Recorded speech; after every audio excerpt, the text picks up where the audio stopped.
Hello, everyone. This is Maureen, and welcome to My Crochet Story. Today is November the 1st. Can you believe it? Another month is already gone.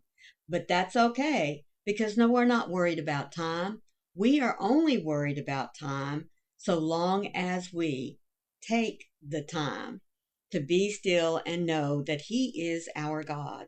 Now, this little red book that's been my devotional for the year is put out by Broad Street Publishers. And you can find a link down in the description box where you can go and purchase your own copy if you wish to do so. So there it is. Don't have to go looking for it. Just click on that little link and it'll take you right to it. Today's devotional is Recorded Wrongs. And folks, reading over this, I have to tell you, it hit home to me. And I'll tell you why in just a minute. But the Bible verse that will go along with our discussion comes from 1st Corinthians 13:5. If many of you don't know, 1st Corinthians 13 is known as the love chapter. So let's see what God has for us today. Love keeps no record of wrongs. That's it. Love keeps no record of wrongs. Many experts agree that one of the ways to keep relationships healthy and strong is to avoid phrases like, you always, you never, or I can't believe you did this again. True love releases past mistakes and genuinely believes for the best the next time. This gives freedom from guilt and permission for the relationship to move on and grow. This truth applies to everyone we interact with in life. Let's not keep track of people by their offenses and label them for their mistakes. Let's give freedom to grow and to learn. God keeps no record of confessed wrongs, so release yourself from regrets and live in God's freedom. Lord, I confess that I have held resentment in my heart toward people who have offended me. I release those wrongs to you now and ask you to help me release them from my heart. You are perfect in your love for me, and I want to be more like you. Love keeps no record of wrongs. I don't know about you guys, but that kind of hit me hard this morning. Love keeps no record of wrongs. But we do, don't we? I mean, a friendship that goes sour for no apparent reason. Maybe a word was misspoken. Maybe we feel like we've been betrayed. And so we just wash our hands of everything.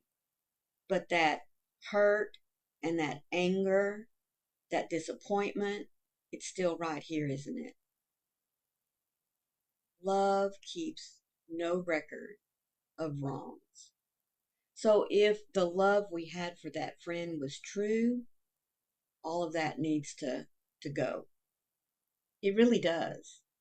Because if God can forgive and forget, it's gone, it's erased, then we need to do that as well, because our main mission in the love of God is to be like Him. God doesn't keep the record, so we shouldn't keep the record.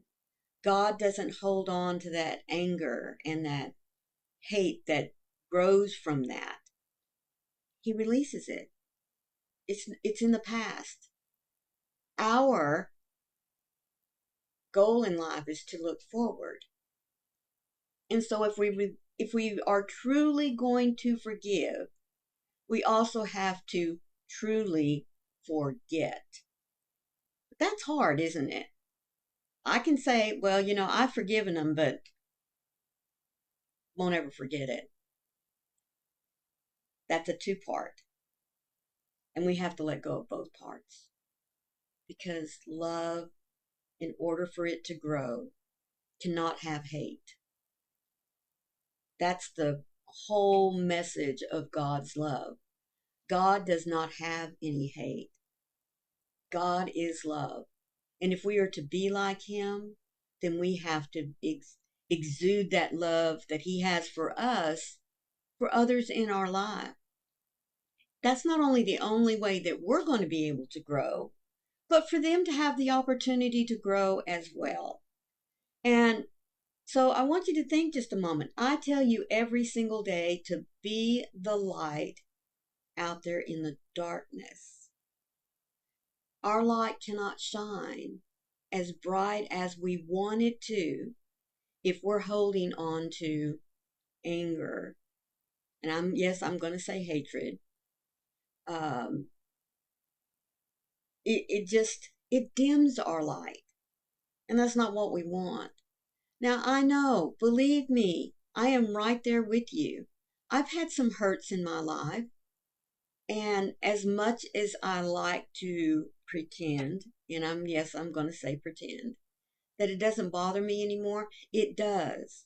And it will start to boil up that anger and that disappointment and sometimes that rage. But that means that I haven't truly let it go, doesn't it? And we've got to, because that is robbing us of the love and the joy that brings us to a closer relationship to God. We can't tell God we love him and still harbor anger in our hearts. Now, not that we're angry at God, but just that we haven't given it all to him. And that's what we need to do. We need to love like Jesus. Jesus paid the ultimate sacrifice for us, folks. And once he did that sacrifice, it covered everything. So to him, when we come to him, I mean, if anybody has the right to be angry, wouldn't it be Jesus? I mean, folks, stop and think. He died for our sins, not his. He had no sin. But he died for our sins. Shouldn't that make him the top dog of holding anger and resentment? But he doesn't. So if Jesus can give up his life for my sins, and one of those sins is being anger, holding a grudge, then can I turn around to that one person and say, I truly forgive you. I'm letting go of the anger. Because here's another thing. When you hold on to that anger, you're robbing yourself of joy. Yes, joy. Because it's taking up that little piece in your heart and in your mind that could be filled with something so much better. So we're not only hurting someone else, but we're hurting ourselves even more. So let's start making a point right now, November the 1st, to truly start living by that verse. Love keeps no record of wrong. We're going to let it go. It's going to take some work. It's not going to happen overnight. But let's start. Start maybe with just one anger that you've held on to all these years. Take it to God. Ask for his help. Say, Lord, I need help with getting rid of this because I want that anger to be replaced with love and joy. And the only way that's going to happen is for you to help me. So reach out to him. He wants to help. You and I both know that. So let's give him that. Let's give him that one little piece of anger and hurt. And then we can move on to the next one. And the next one. And the next one. And before long, folks, now, may take years, but that's okay. That is perfectly okay. I mean, we didn't hold on to that hurt all this time to just give it up without some work, because that's what it's going to take. But by constantly taking it to God and saying, I feel a little better today, but I'm not quite there yet.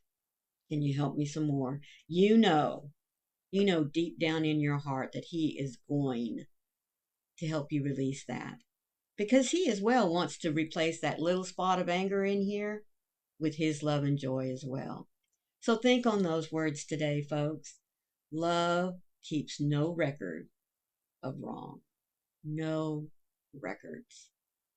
I hope that you have enjoyed today's devotional. And if this was your first time here, welcome into you. I hope that you stayed with us this long to enjoy the message as well. Remember, love, love, love is what God has for us, and that's what we need to have for one another. So until tomorrow, folks, please always remember, be the light out there in the darkness for someone today, because you never know. Could be your light He's waiting to see. Till tomorrow. Bye, guys.